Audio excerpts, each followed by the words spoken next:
to the Transform Your Mind to Transform Your Life radio, podcast, and television show. I'm your host, Life Coach Renee Young, and sitting in the guest chair today is Alana Aviel. Alana and I are going to be talking on the topic, how to create your own matrix. And when we're using the word matrix, we're talking about, the movie The Matrix, where alternate reality. So that's basically where we're going with this conversation. But, even today, I was trying to work on an alternate reality by doing a walking meditation and walking into my future. So that's where we're going to go with this. It's amazing. Welcome, Alana. Thank you. I'm so happy to be here and dive into this beautiful topic. It's really hard to imagine that there's anything more important than realizing this beautiful game that we are here living inside. Yes, that's beautiful. Yes. All right, we're on to a rocking start already. Yes, I'm very excited. All right, so let me give you guys a short bio on Alana. Alana Aviel is a guide to mastering the creation of your reality. She is an oracle, remember that from The Matrix, channel, teacher, and spiritual guide activator, working primarily in the quantum realm. Following a powerful near-death experience, Alana has humbly stepped into her service as a guide and teacher in the AKIATA and assists in total liberation of the old paradigm patterns and limitations to being. Her work focuses on identifying the cues of one's reality and activating your natural powers as the creator of your reality to live an aware and empowered life. Yes. If you're going to create something, definitely create something that's empowering, right? We don't want to be creating where we're at the bottom. We're creating that unconsciously, but if we're going to be, proactive in our creating, that's what we want to create. Now, Alana, I want to dive right in because I love near-death experience stories. I've had, two people on the show that talked about their near-death experience. And of course, I've read books and all that. And it is beautiful to me because we all want to know what happens when we die. And you guys have had a glimpse of it and come back. So tell us your story, number one. And then as we transition to how you started using your story to help people get relief from their suffering. Amazing. Yeah. So, interestingly, my near-death experience is actually my birth story. So most of the time, the people who have a near-death experience resume their adventure, right?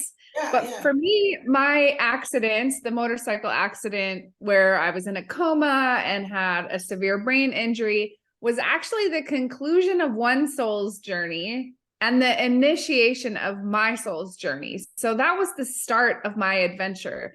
And it's what's called a walk-in experience. So where one soul kind of says, okay, I'm ready to conclude my journey here on Earth. And it creates an opportunity for another soul to kind of hop in and continue the journey thereafter. So it's a near-death experience, but it's also kind of a birth experience.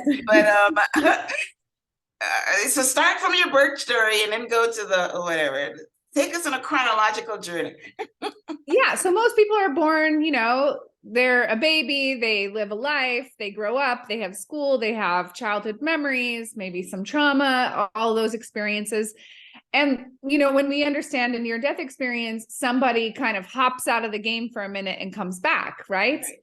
For what I'm saying is I'm actually a different soul continuing the journey of the person who created this body. So I don't have childhood memories. I don't have a point of reference. That was a story of a soul that preceded me. And I kind of came in midstream. Wow. In the near-death experience. Keep going. Yeah. So this is what some people call like a walk-in story.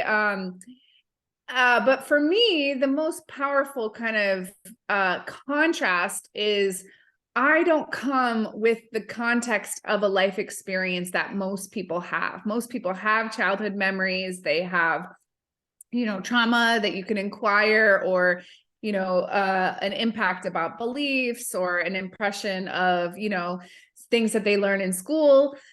Because I kind of came in midstream, I have the benefit of some of the memories that Alana kind of lets me reference, or the original Alana, I like to call her. But I actually come in without ownership of those experiences. And in a lot of ways, that has given me a different context of what a life on the Earth adventure is altogether. All right. Well, now, wow, we're going into some deep stuff here. I love it in the first 5 minutes. Yeah, I know, right? So, what happened? What was the experience that the original Alana left the soul, and the new experience, the new soul came in? You mentioned something about a motorcycle accident. Yeah. Let's tell the Yeah. story. So in 2007, original Alana, we'll just call her, experienced a severe head injury, motorcycle experience, and was in a coma for a good amount of time, right? Wow. And I would say that was the time that we kind of changed places, you could say, during that coma. Whatever her soul had chosen was saying, okay, this is going to be the conclusion of my adventure here on this Earth game. I'm sure that she and I created a soul agreement that I would pick up where she left off, right? And so I, awoke from the coma, started to understand, oh, this is the life experience. These are some of the rules. These are some of the ways that she lived. These are some of the things that she did. These are some of the people that she knew. And I kind of just picked up the role from there and carried on. Did you know this immediately, or it took some time?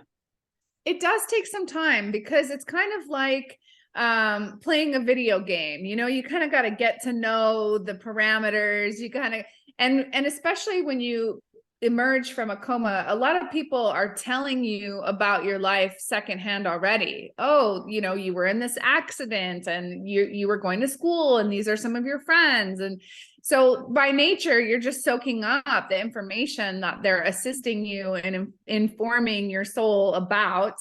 And from there, it just took me some time to adapt to the understanding of the difference between what my life looked like and other people's lives. And I actually got the most awareness when people talked about their childhood, because I would kind of peer in and go, oh, that's like so interesting. I don't have that context. I don't have that relationship. I don't have that awareness. And that helped me deepen my awareness of the difference between how I arrived on this journey compared to most, All right. Well, I'm very curious, because I was always aware before right now that when the soul inhabits the body, right? And when the soul, or maybe we're interchanging them now with spirit, but when the soul or the life energy, whatever, it leaves the body dies. I was not aware that the body still lives and a soul hops, like you call it, a walk-in. So before we go into the matrix and alternate reality, why do you think that happened? Put on our understanding for someone, for me and anybody that's listening. Why do we have a walk-in soul? Yeah. So I've heard a lot of perspectives, because there are many walk-ins, more than you would think. I would say online I've seen more than 50 or so. And from the perspective of the divine, right? It's all about consciousness, right? We come into this life experience inside of consciousness. There isn't even an actuality of physicality as much as we think there is. We're made up of more space than we are of atoms, right? And so interestingly, this life force cultivated this ecosystem, this world, this body, this universe, and there was no reason for it to say, this is the end of the journey of that ecosystem, the body, right? The body is a force. Mhm. And so in a way, especially for light workers and other people coming to participate in this awakening experience here on earth at this time, it was kind of a prime opportunity to say, okay, I'm going to bring in this other context, perspective, and awareness. And I'm sure that it was intended for me to have an experience without the childhood impressions, to bring a unique perspective from that point of view. And so there's a lot of purpose and perfection about what I believe that me and the original Alana decided to do. And I think that from that point of view, it's really like augmented my work and really given me that context in how I can best serve people in illuminating and liberating them in their experience. Well, yeah, because if you're going to be walking on in the middle of the game, for a better Yeah. word, then you have to have a purpose. Yeah. So Oh, your sure. purpose was definitely to eliminate and do the things that you're, illuminate, not eliminate, illuminate and do the things that you're doing. Yeah. So one of the first things you said is in your bio is that your purpose was to relieve people from suffering. So make the connection for us there. Yeah. So, we use this term matrix, or we use this term like the game of life. Basically, it's an experience inside of consciousness. Mhm. And the interesting thing is people identify the matrix or the ego as the limitations, the obstacles, the challenges, the lack or the struggle, trauma, those types of things, right? And sometimes people identify the matrix as this force outside of us, like the government or, all of these other limitations. Mhm. But in reality, the unique thing is the limitations are how our subconscious designs our game to be played based on what our soul identifies as wanting to experience inside of consciousness. And Yes. so when I talk about limiting suffering, it can be as simple as changing the way one identifies inside of consciousness.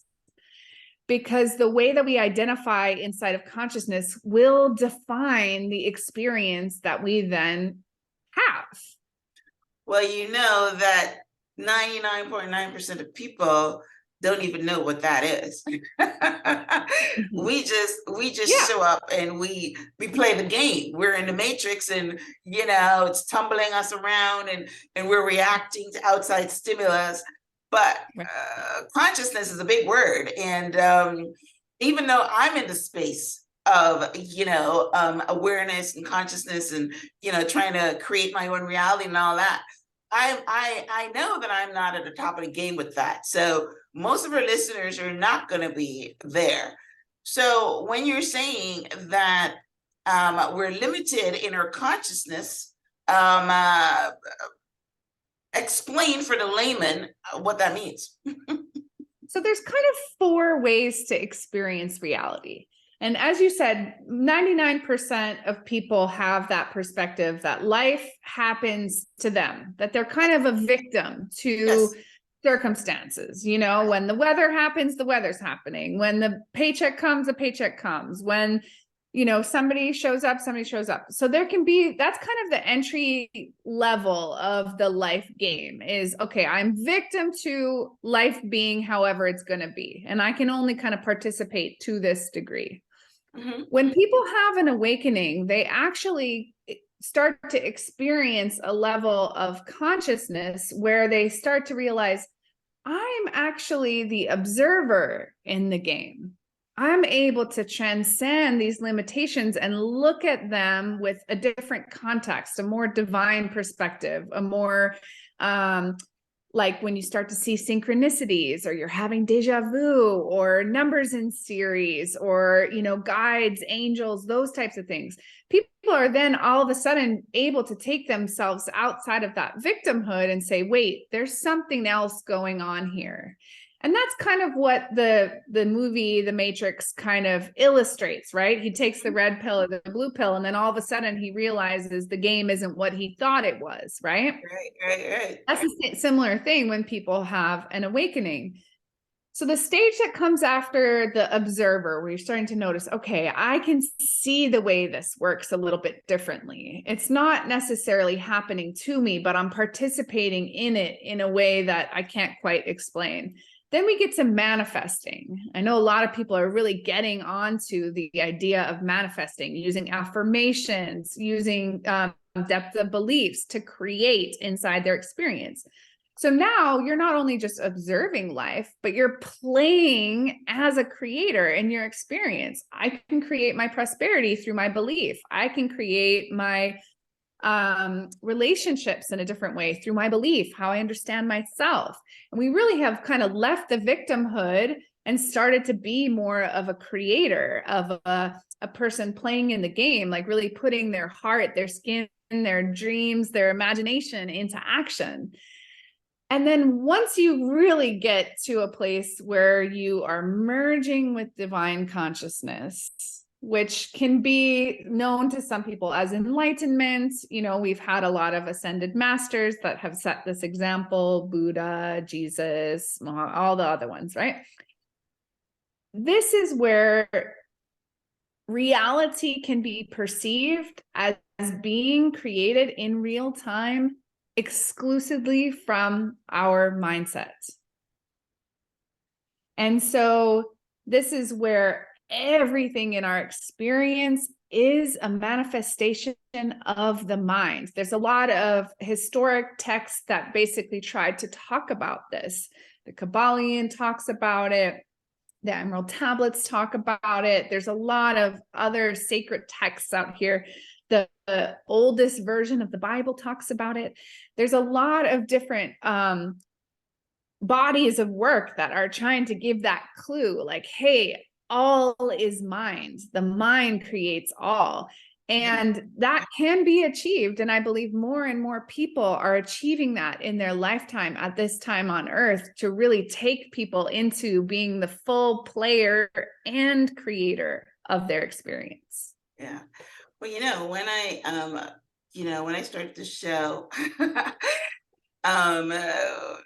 what is it now? 7 years ago or so, my tagline was, you can design your life and create your own reality.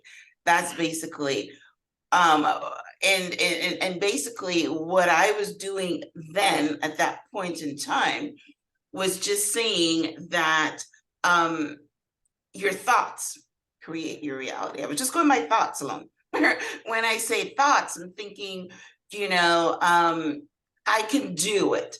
Get rid of a poverty mindset, and those type of things. But now I've gone deeper. Like I mentioned to you earlier, I'm reading this book right now by Dr. Joe Dispenza, and the book is called Becoming Supernatural. And he plays in the quantum field. And he has a lot of stories in his book about people who have done exactly what you've done. Talking about, they're meditating, they're accessing the unified field, they're accessing the quantum matrix that you're talking about.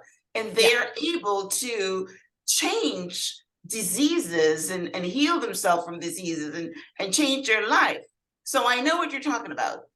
But very few people become enlightened and become to the next level, as you're saying. But we can create a reality by first our thoughts, or if we want to go deeper, by accessing the quantum realm and those type of things. So I understand that. So what you're saying though is, in order to alleviate suffering, you've got to get rid of the victim mentality, and then you're becoming a creator. But a lot of times you still create suffering. How do you address that? So there's a nuance there. Let's just say, whether we're aware of it or not, our thoughts create reality, right? And so we're either giving away our power to say something outside of me is doing this to me, right? That's the victim status. But instead of like saying you have to get rid of victimhood, it's really just about, if I brought my awareness to my victimhood, what would I see? What might I understand or learn about myself? And when you really empower yourself to say, the experience of suffering is showing me a belief about myself. It's giving me the gift of the suffering to say, maybe I've been in a pattern of abusive relationships my whole life. Maybe I have a belief that I am not deserving of love and respect, right? And so the suffering is positioned to show us the belief, right, so that we can change it. That is where it's not about saying, I don't want to be a victim, I don't want to suffer. It's about saying, when suffering comes, it's not there to punish me or make me endure it. It's showing me. Yeah, but that's true. You know, if you talk about the Bible, you know, every experience is a lesson. You know, it's a life lesson, and it's what you take from it. So that's true. All right, so let's connect now the Matrix, the movie, to what we're talking about. Sure. So from what I remember of the Matrix, you know, there was a body sitting in a chair, and he took a pill, and he was going to the Oracle, and the Oracle said that he was the guy, and when he was in that reality, it was a reality, but that reality didn't actually affect the body, right? Because there's one time he got shot or something, and you know, he came back. So right. Help us play the game where we're in the Matrix, which is the quantum field, and then we're in our body. How does that work? Yeah. Well, I mean, so there's a lot of layers to it. The first thing that I find is most valuable for everybody is we're all the guy. We're all Neo. I like that. We're all the one, right? Okay, all right. We're all the one. I'm saying this absolutely sincerely, because only you are experiencing your reality.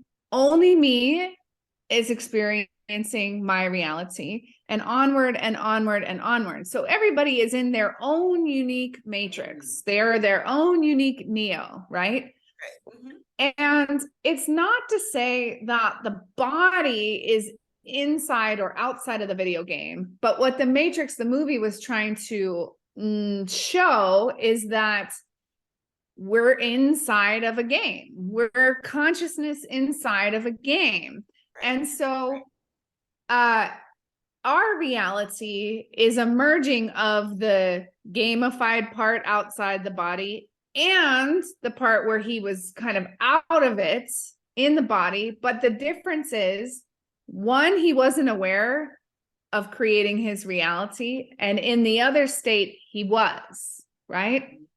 Okay, right. Okay. So when he goes outside into his actual body, he becomes aware, I'm creating this reality. This reality isn't what it appears. It's not real, all the things. We're in a merged state. Because once you're aware, then you behave differently. Got it. Correct. Right. Correct. Right. Exactly.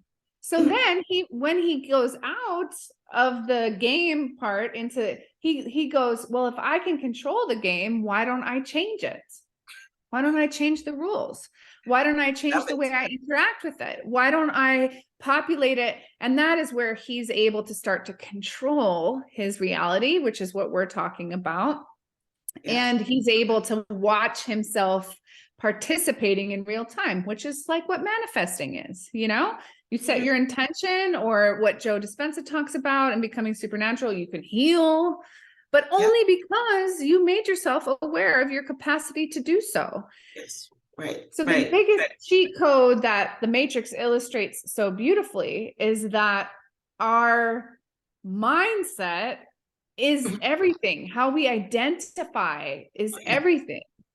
Yeah. We identify ourselves as always running after our next paycheck. The paychecks are going to keep running away from us. If we identify ourselves as somebody where money is running to us, money will run to us. Yeah. Doesn't mean that it's that one and done simple, because sometimes there's shadows or blocks or self-belief that kind of make it a little bit of clearing and shadow work to do to get to that state, but it's absolutely possible. Mm-hmm. Yeah.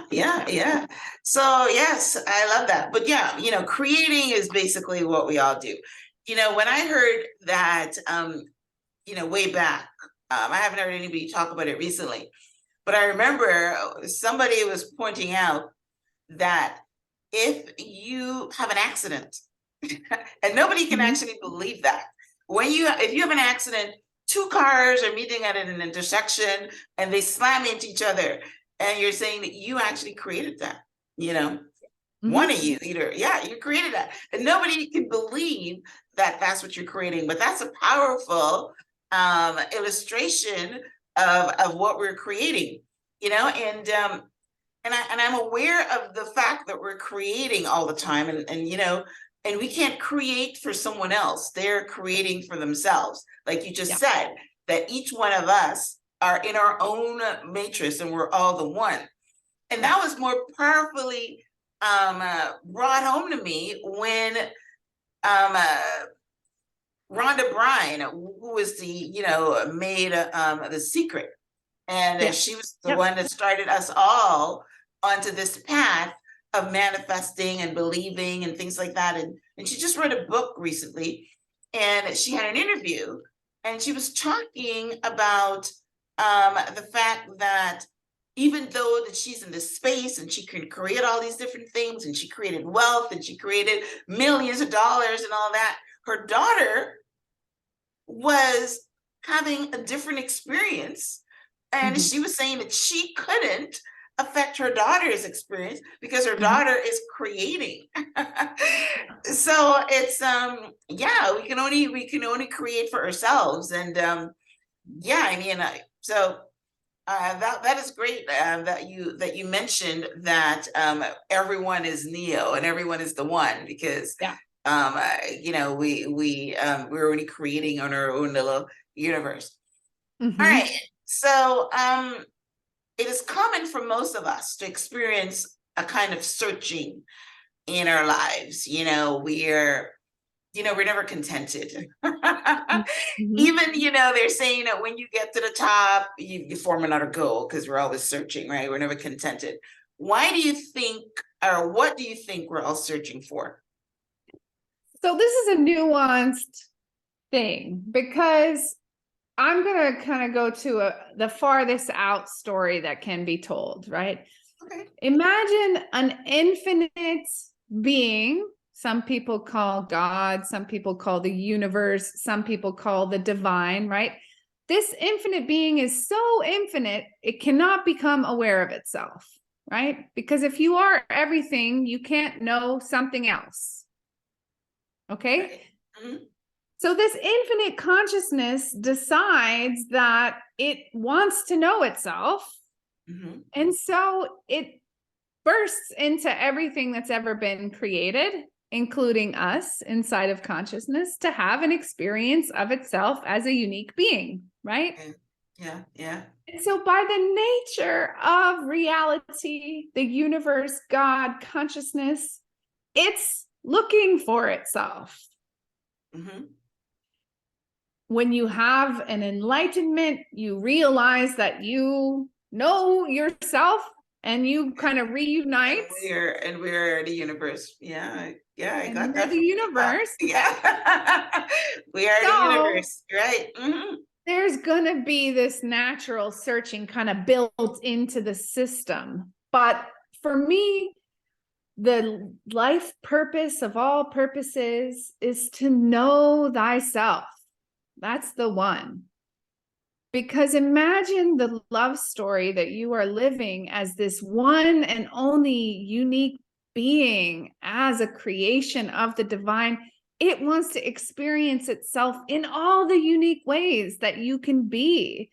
And so that is it searching for us as us. And so we're going to have this searching for the divine, because we know we are the universe. and the universe is searching for us. Yeah. And so this is where that inherent searching comes from. But you can really experience a liberation from suffering when you accept that just simply enjoying and playing in your life is everything that the universe is searching for. It doesn't matter if it's evil. It doesn't matter if it's good. It doesn't matter if it's a lot or very a little. There is no measuring in the universe because the universe is unconditional. Right. And so just those principles can liberate the searching to just be more play, more delight, more creativity, more joy. You know, it's More present. only when, Yep. yeah, more presence. Present, right? It's only when we subscribe to the rigidity of a measured life or a hierarchical life or, you know, successful versus unsuccessful, prosperous versus unprosperous, that we can feel lost in our searching. But when we kind of get into the simple reality that knowing thyself is the greatest gift that you can do, then we have a great time. Yeah, you got to know yourself to grow yourself. That's one of my favorite sayings.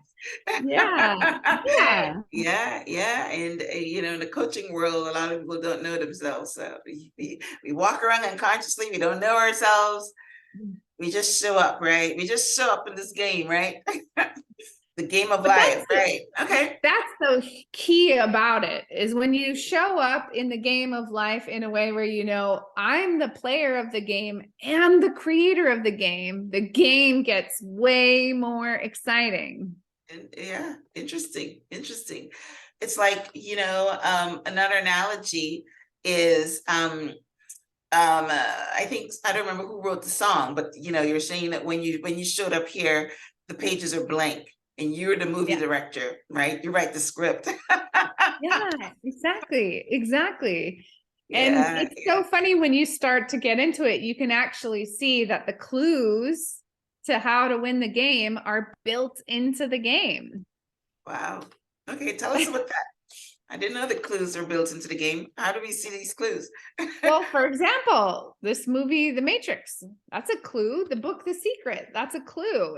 There's so many clues that are kind of naturally built into it. And one of my favorite kind of ways to understand the clues is to look at the life of children, because children know how to play the game of life. They haven't picked up the muck that kind of makes us forget. And so what do? Kids play dress up. They say, I want to be Indiana Jones today. They just, and to them, that's the greatest experience that they could be living in that moment. There's nothing else to do. There's nothing else to see. That is everything, right? They pick up a block, it becomes a car, right? Kids know how to play the game of life. And then we kind of start to get the beliefs and the baggage from society and just increase our degrees of forgetting until we find it again. Yeah, we become fearful. You know, people tell us that we're stupid, so you don't imagine, you know, people tell you you're daydreaming. But I also heard that the reason that kids are like that is because they're still connected to source. And after a while, then they become disconnected. They're still connected to the source. They're still connected to the universe. We're going to use the word universe, divine, God. They've still got that built-in connection. And that's why they're in that space. And then, you know, the world gets in, maybe they go to daycare. Even when they go to daycare, they don't even know their, you know, color. You know, they don't know they're different from anybody because, you know, when they're playing, everybody's the same. And then they go to school or daycare and somebody says, oh, you're black. Yeah. You know, am I? And they go home and says, Mom, am I black?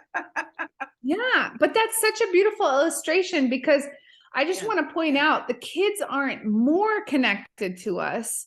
They just have less things that they identify with as limiting, right? And you just illustrated it because they didn't identify with the color of their skin as a limitation until they picked it up. And then it became a disconnection from their natural infinite self, right? Yep. Yeah. Yes, You I got totally it. agree. I totally agree. So let's touch on past experiences. You started off by saying that the old Alana, left, and the new soul came on because the new soul you wanted to experience something different. So are people defined by their past experience, or can they create from a clean slate? Come on, you just told me that there's only about 50 walk-ons. Oh, there's more than 50. There's just 50 that I know about online. Right. Okay. I think the only difference between me and anybody else is that I had a prompt to tell me to discard the story that preceded a moment. For everybody else, they wake up and we're waking up inside the safety of what we identify as, right? There's some inherent safety to know I'm a X-year-old female, I live here, there's an inherent safety to it, right? It's an easy kind of point of entry into consciousness when we wake up in the morning, right? Okay, I'm identifying with these parameters, and that this allows me a certain softness. But to the degree to which you are capable of suspending your belief, you could change your expression to that degree. For example, if we talk about Joe Dispenza's work, right? A lot of it is meditation to heal oneself. Mm-hmm. What heals? It's the thought that tells the body cells what to do. Right. Mm-hmm. And so you could go, depending on your mastery of, meditating and defining your reality, you could change your cell's expression in a second. Yeah. If you have the capacity to. Right. But most of the time, the difference between like an instantaneous re-identification and a gradual one is that our consciousness is emergent. In every moment, it's kind of meeting itself and expressing itself at the same time. And because we have these things that we hold as our expression, we're limited by how much we decide to hold in every moment. Example would be, I identify with lack today. I don't identify with lack tomorrow. That could change my bank account, right? I identify as a victim today. I don't tomorrow. That could, change my relationships. But for most people, the story has so much weight and merit on how they understand themselves that until they start to peel it away, they might not know how much they're hanging on to, right? But when you start to peel it away, it makes more room for you to just decide from new. Right. As there's no moment other than now anyway. Right. Yeah. Well, as you were talking, my brain is like going like a little computer. And a couple of things I remembered, again, Joe Dispenza, I really need to get him in the show. Joe Dispenza talk about becoming no one and no thing and whatever. And I think that in order for you to change and to maybe get rid of those beliefs, then you become, I guess, space, you're going nowhere and you become nothing and that stuff. And then, me thinking about the Matrix. How did Neo do it when he decided that he was going to let go of his limited beliefs and he becomes, where that he knows he can beat those guys that were coming after him? And he did the most famous scene where he's like bending and all that. So, right. How do we do it in the game? Well, I mean, for Neo, he took a pill that literally says, I'm choosing to die, in a sense. My ego is choosing to die. I'm choosing to leave my experience. Now, we don't have to go to that degree, but when you do meditation, you can clear your mind. You can get to that state of tranquility, of nothingness. And the reason why that's so important is because in the vacuum, in the void, is where pure potential exists. Right. And so I keep using the word emergent, right? So you have to get to that still point, no point, to be an emergent experience. Yes. one That's practice the that I quantum like, as well, because that's what you're in. yeah, Yeah, that field there of nothingness is the quantum, right? All possibilities exist. So that's right, exactly. right. And what I love is if you really sat and tried to witness everything that is being created for you just in your immediate surroundings, you would be in awe, because the every leaf is appearing for you in your splendor, every tree is appearing for you in your splendor, every blade of grass appearing for you in your splendor. If you actually try to absorb the majesty of what is here just simply for your splendor, you would be in a constant state of pure awe. And that is where we get lost, is our mind can kind of crawl a little bit into the future. It can crawl a little bit into the past. But when we come into the center point of just now, it's like, wow, right? And we actually wouldn't need to be deciding ourselves to be anything, because we would just be in awe of what the now actually is. As human beings, because we're players in the game, we like to kind of get more of a hand in the game. So we create identifiers of ourselves. But when you get to that 0 point, you are just an observer in the whole experience, witnessing itself as everything. And that in itself can be a rapturous experience, right? Yeah. How many people get there? Not many. It's a cool thing to do if you just sit down and you say, how many things can I realize is existing right now just simply for my enjoyment? It can bring you to tears, really. Yeah. I'm gonna try that. I walk in nature every day, and I commune with it, but I didn't put it in that perspective as you just said. And I will do that. Yes, I will do I mean, that. in some ways, it makes me want to kiss every leaf, because you are inside of my reality and you came here to be with me. Like, whoa, it's just I love it. I love mind-boggling. that. Yes. I'm gonna try that. Yeah, beautiful. Right. Awesome. All right. So this has been an illuminating conversation with me. It's the first that I have heard about a walk-on soul. It's the first that I mentioned before we came on the air that I actually interviewed anyone about the Matrix. I wrote something in my book, a chapter called The Game of Life. And basically what I was saying in the game of life, that you're the creator, right? So with your thoughts and if we want to go for the secret, the law of attraction and things like that. But you've gone deeper, and you have allowed us to look at the movie The Matrix, and put it into our own experience, and put it into our own life. And then of course when we're talking about Joe Dispenza's work and becoming supernatural, well, that's the same thing, because when you become supernatural, we are God. God lives inside of us, and we are God, and we can do, you talked about Jesus, we can actually do all the things that Jesus can. We're just don't understand that we can, because we are thinking that we're limited, we're thinking that we're flesh, we're thinking that we're physical.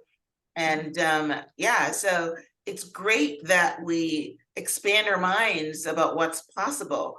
A lot of people are not going to get to the highest level like you are, but at least if they start at the bottom and start with their thoughts, and start by knowing, like you said, that you're an observer in the game, and then how you play the game, and so it's amazing. Maybe I gotta go watch the movie again.